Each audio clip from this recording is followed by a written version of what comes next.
अस्सलाम वालेकुम। मेरा नाम मोहम्मद उसामा नदीम है। मैं department of international relations IR 8 semester का स्टूडेंट हूँ। जैसे कि आप लोग जानते हैं कि हमारी पूरी वीडियोस की सीरीज चल चल रही है, जिसमें हम रफ़ी अबीज़ोव की बुक के जो उन्होंने थ्रू मैप जो है वो सेंट्रल एशिया को के रीजन को समझाया हुआ है, शुरू से लेकर आखिर तक।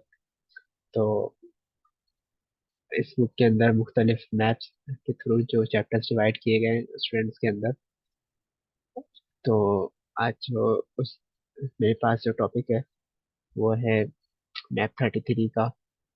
उसका नाम है administrative and political changes in the early twenty century. So इस वीडियो में आज मैं बताऊंगा आपको कि अर्ली 20वीं सदी के जो स्टार्ट था उसके अंदर, मतलब कि 90s से लेकर के 1900 से लेकर 1917 तक, ये अर्ली 20th सेंचुरी का टाइम था। तो इसमें क्या क्या पॉलिटिकल और एडमिनिस्ट्रेटिव चेंजेस की गई सेंट्रल एशिया के रीजन के अंदर।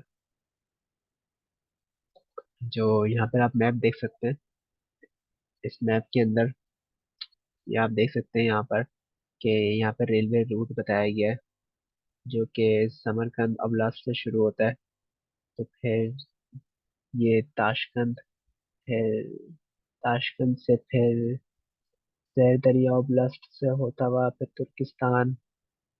फिर ये तमाम एरियाज के नाम है। फिर ये यहाँ से होता हुआ समारा, और फिर ये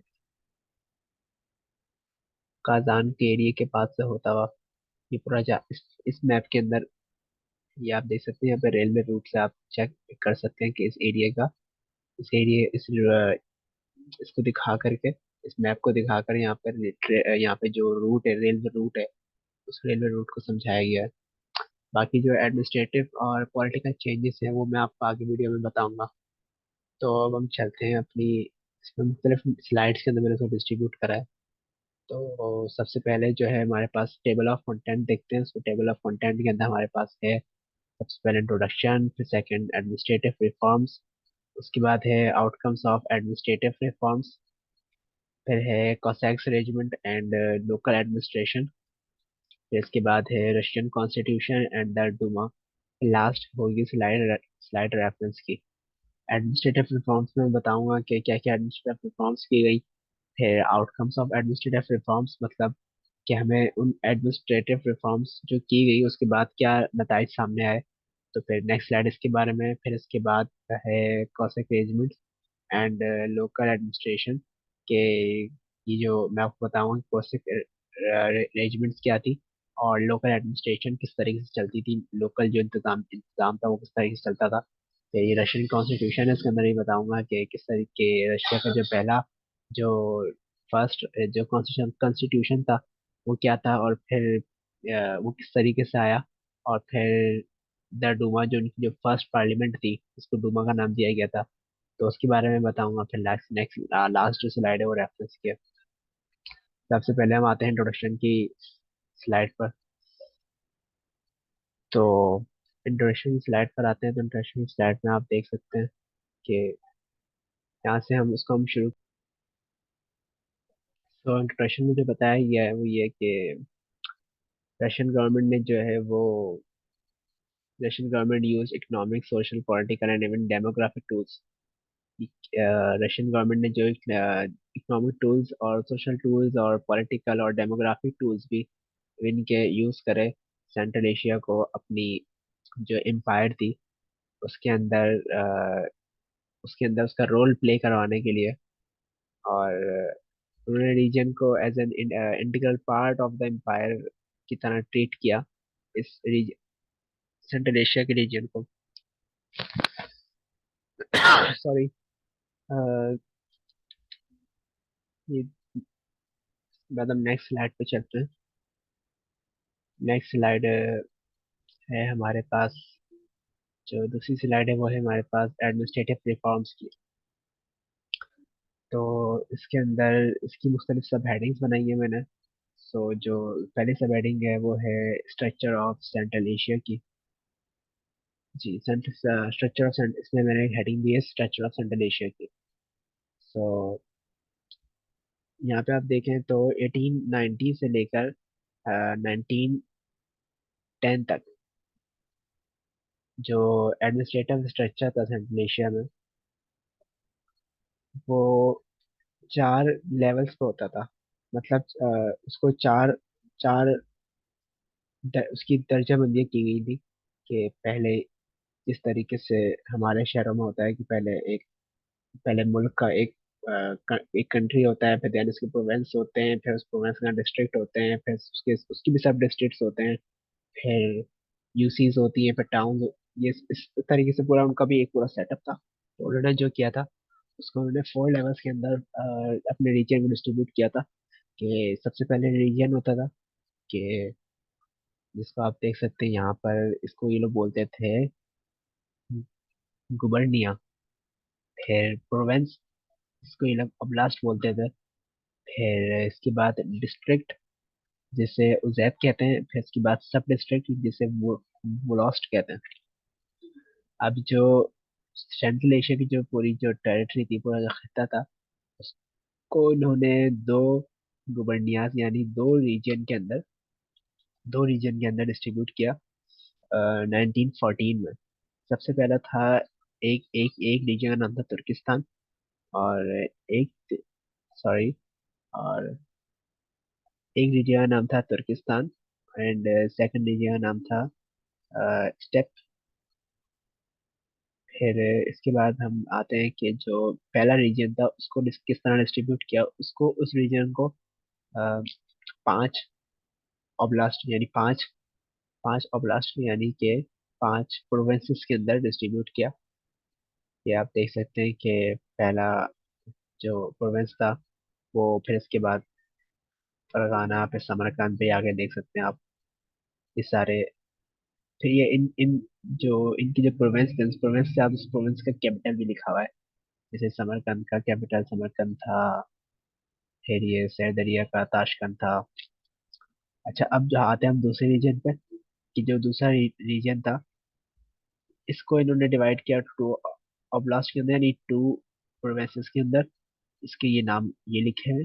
फिर इसके बाद दो जो है, दो दो प्रोविंस ऐसे थे, एक ये यूरल और तुर्गाई। इन दोनों ओब्लास्ट को जो है एक एंटिटी, इसकी इंतजामी दो अलग से चलती थी इन प्रोविंसेस से हट करके। जो ऊपर जो प्रोविंस है उनसे बिल्कुल हट करके इनकी अपनी ही इंतजामिया होती थी।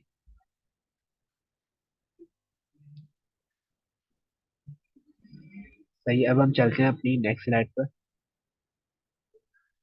नेक्स्ट स्लाइड है cosec regiments and local administration. तो इसकी दो सब हेडिंग्स हैं, एक है कॉसेक रेजिमेंट और एक है लोकल एडमिनिस्ट्रेशन। इससे पहले हम कोसैक रेजिमेंट पे आते हैं। तो कोसैक रेजिमेंट जो है वो थी दरअसल, उन्होंने अपनी आर्मी और पुलिस को की मदद करने के लिए एक रशियन गवर्नमेंट ने एक paramilitary Cossack administrative entities design दी, जिनको कॉसैक रेजिमेंट कहा गया।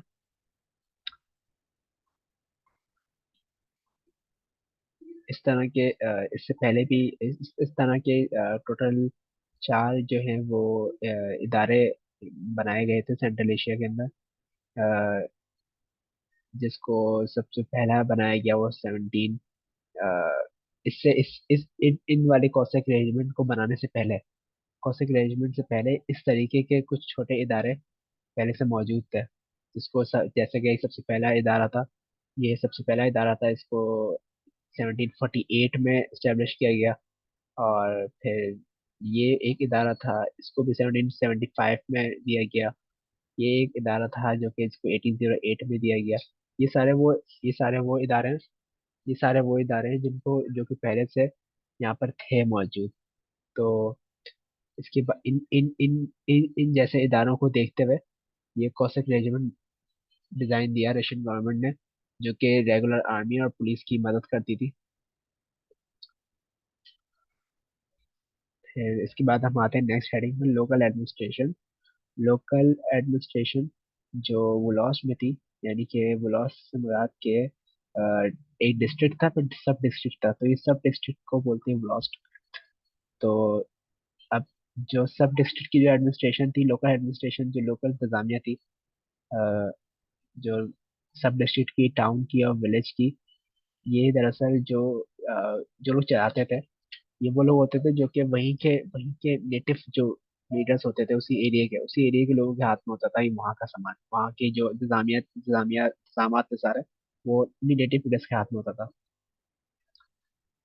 स्टार्ट में जो है वो अपने जो अपॉइंटमेंट्स हैं, वो ऐसे ही होता था कि उनको खुद ब खुद मिल जाते थे ना, एक के बाद एक। जैसे कि कोई मरता तो वो उसकी जगह, अगले बंदे की जगह खाली होती, वो अपने वोट्स वगैरह के जरिए, और वो बंदा बन जाता। देन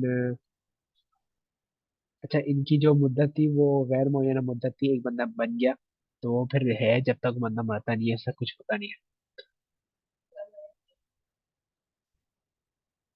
फिर यहाँ पे आप देखें कि 20th सेंचुरी के शुरू में जो रशियन गवर्नमेंट नी थी, उन्होंने जो जिन लोगों को अ, जिन लीडर्स को सैलरीज पर रखा हुआ था, उनके लिए फिर ये रिक्वायरमेंट हो गई कि उनको एक खास लेवल की जो है वो ट्रेनिंग लेनी पड़ती, और एजुकेशन देनी पड़ती, और उनको जो इलेक्ट किया जाता वो एक मतलब एक कॉम्पिटेटिव बेसिस पर उनको इलेक्ट किया जाता। पहले ये नहीं था, बट 20th सेंचुरी के अंदर के स्टार्टिंग में इनके लिए ये नाफिज कर दिया गया, जरूरी कर दिया गया कि इनको एक कुछ एजुकेशन और एक तरह की ट्रेनिंग लेना लाजमी हो गई। यहाँ इसके बाद हम आते हैं अपनी नेक्स्ट स्लाइड पर। ये है आउटकम्स ऑफ एडमिनिस्ट्रेटिव रिफॉर्म्स। अब यहाँ पर हम देखेंगे कि दरअसल जो ये जो एडमिनिस्ट्रेटिव जो रिफॉर्म्स की गई, इनका जो आउटकम्स थे, इनके जो नताइज थे, वो क्या है। मतलब एडमिनिस्ट्रेटिव रिफॉर्म्स के बाद क्या क्या उसके नताइज क्या है, ये इस स्लाइड में बताऊंगा मैं आपको। तो जो ताशकंद सिटी था, ताशकंद सिटी जो था वो, जो इन रिफॉर्म्स के नतीजे में, वो एक बहुत ही एक क्या कहना चाहिए, एक इम्पोर्टेंट जो बहुत ही खास मरकज बन गया सेंट्रल एशिया के अंदर। ऐसा उसको फाइनेंशियल तौर पे देखें या पॉलिटिकल या मिलिट्री लिहाज से देखें, तो वो एक सेंट्रल एशिया का मरकज बन गया बिल्कुल। जो ताशकंद की जो हैसियत है, इस ताशकंद या शहर की जो हैसियत है, वो काफी मजबूत हो गई जब रेल रोड का मंसूबा था, रेल रोड सिस्टम था पूरा। तो मंसूबा था जो कि जब कंप्लीट हुआ, तो उसकी जो हैसियत थी इस शहर की, उसमें बहुत इजाफा हो गया। ये जो रेल रोड का जो सिस्टम था, ये ताशकंद को मिलाता था यूरोपियन साइड से। तो उसके अलावा ये जो ताशकंद जो शहर की जो रेल रोड का सिस्टम था, ये इन तमाम ही एडमिनिस्ट्रेटिव सेंटर्स से ये जो रेल रोड का सिस्टम था, ये काफी सारी जगहों से होता हुआ पहुंचता था।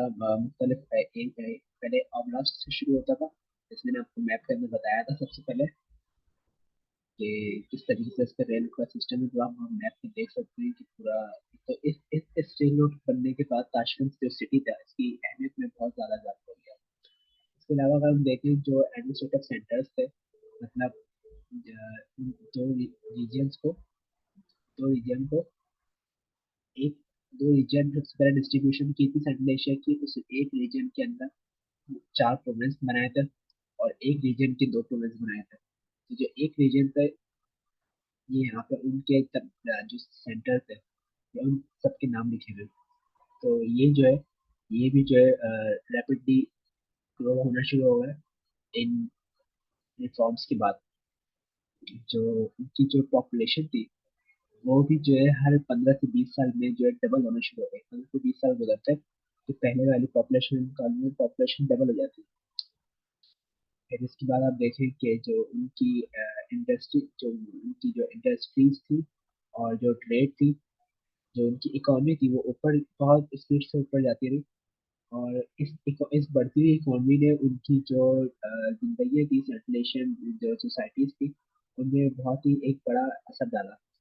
अब ये जो इकोनॉमी की जो तब्दील होती रही, जो न्यू इकोनॉमिक जो की जो new economy I, new economy की जो जो जो हाइट्स मिली, तो ये जो है ना, इन्होंने इन इन हाइट्स में इनकी जो रिवायात थी, और जो इनका जो एक इनकी जो कस्टम्स होती थी, जो ट्राइब्स का जो आपस में रिलेशन था, ट्राइब्स की जो आपस में ताल्लुकात होते थे, वो वो जो है ना वो खत्म हुआ है। वो जो है ना खत्म हुआ है, और वो बिल्कुल कम हुआ है, जिसकी वजह से इन्होंने अपनी रिवायात को छोड़ दिया, और रिवायात को छोड़ते गए, और जो आपस में जो इनकी जो ट्रेडिशनल वैल्यूज थी लोगों में दरमियान, वो खत्म होती गई। जैसे कि इन्होंने जैसे कि इन्होंने जो शहर जो देहाती इलाकों में, जो गांव के अंदर जो लोग काम करते थे, खेती बाड़ी वगैरह करते थे, उन्होंने अपने जो पेशा जो था खेती बाड़ी का, उसको बदला, और फिर शहर में आकर के उन्होंने अपने कमाने के जो मुख्तलिफ जराए थे, वो ढूंढना शुरू कर दिए। इसके बाद हम देखें तो जो यहाँ पे बताते हैं कि रशियन गवर्नमेंट के अंदर जो इनफ्लेक्सिबिलिटी थी और करप्शन थी, और तो इन सब चीज़ों से जो उनकी एडमिनिस्ट्रेशन के जो इंतजाम थे, सेंट्रल एशिया के अंदर भी और रशियन गवर्नमेंट के अंदर भी, एशिया के एरिया के अंदर भी, और स्पेशली सेंट्रल एशिया में ये कहते हैं कि इस सेंट्रल एशिया के रीजन के अंदर भी, यहाँ से जो इन लोगों को, यहाँ पे जो लोग थे, उनको शिकायत होने लगी रशियन गवर्नमेंट से। रशियन गवर्नमेंट से नाराज रहने लगे,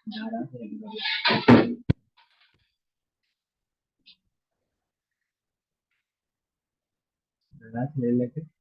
तो फिर जैसे कि मैंने आपको बताया कि उन लोगों को शिकायतें आने लगी रशियन गवर्नमेंट से। तो जो सबसे पहली जो एक लिखा है यहाँ पर कि the first alarm sound between 1905 and 1907। 1905 और 1907 के जो दरमियान का टाइम था, यहाँ पर जो पॉलिटिकल ग्रुप्स थे और मुख्तलिफ पार्टीज थी, बशमूल बा- बाल बशमूल बाल्शेविक, और मुख्तलिफ छोटी छोटी पार्टीज, और इन्होंने इन्होंने इन्होंने बगावत करना शुरू कर दी। इनके छोटे मुख्तलिफ ग्रुप्स ने सर उठाना शुरू कर दिया, और बगावत पे उतर आए। नेक्स्ट स्लाइड पे आते हैं, तो हमारी लास्ट स्लाइड जो है वो है Russian constitution and the Duma. तो अब जो ये पिछली, जो जैसे मैंने आपको बताया पिछली स्लाइड के अंदर, कि अपनी गवर्नमेंट से नाराज होकर इन लोगों ने बगावतें करना शुरू कर दी। तो इस सब के नतीजे में जो रशियन जो जार था उस वक्त का, इन्होंने इन सब बगावतों को देखते हुए इंट्रोड्यूस कराया first Russian constitution, the fundamental laws जिसको कहा जाता है, अप्रैल 1906 के अंदर। और इसके साथ साथ ही उन्होंने इंट्रोड्यूस कराया द फर्स्ट रशियन पार्लियामेंट, इसको डूमा का नाम दिया जाता है। जैसे मैंने आपको फर्स्ट टेबल ऑफ कंटेंट में बताया था कि डूमा का से मुराद यहाँ पर है रशियन पार्लियामेंट, सबसे पहली रशियन पार्लियामेंट। अब अगर हम रशियन कॉन्स्टिट्यूशन की बात करें, तो इसमें तमाम ही जो सिटीजन्स थे, उस रियासत के, उस एम्पायर के, उस सल्तनत के जितने भी सिटीजन्स थे, वो तमाम एलिजिबल थे कि उनकी रिप्रेजेंटेशन हो इस कॉन्स्टिट्यूशन में। इस कॉन्स्टिट्यूशन के मुताबिक उनके तमाम सिटीजन एलिजिबल थे कि उनकी या उनका कोई ना कोई रिप्रेजेंटेटिव हो डूमा के अंदर, जैसे कि ब्रिटिश एम्पायर के अंदर होता था। फिर इसके बाद हम देखें तो उन्होंने अपने पास जो रशियंस थे, उन्होंने अपनी जो गवर्नमेंट के अंदर उन्होंने तमाम ही सिटीजन की रिप्रेजेंटेशन, और फिर उनके इलेक्शन, फिर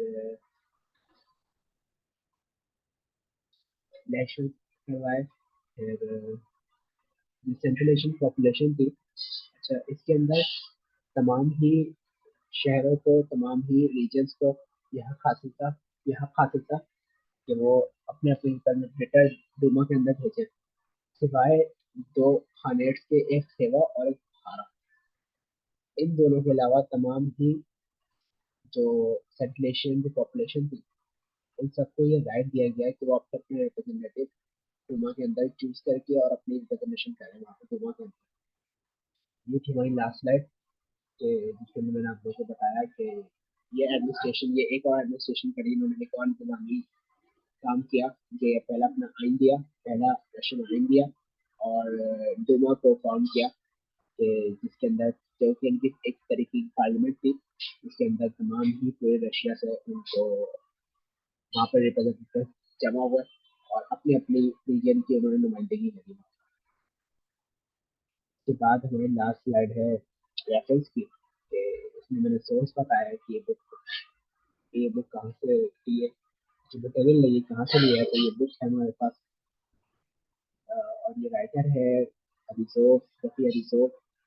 और इसमें मैंने प्रेजेंट किया है आपके सामने, जो हमारे राइटर है बुक के, और ये बुक का कवर है। तो उम्मीद है आपको आज की वीडियो पसंद आई होगी, और अगर आपको इसी तरह की मजीद वीडियोस देखनी है, इस तरह की मजीद मैथमेटिक्स वीडियोस आप लोगों को देखनी है, तो आप लोग लाजमी लाजमी लाजमी हमारे इस चैनल को लाजमी सब्सक्राइब करें। बहुत बहुत शुक्रिया।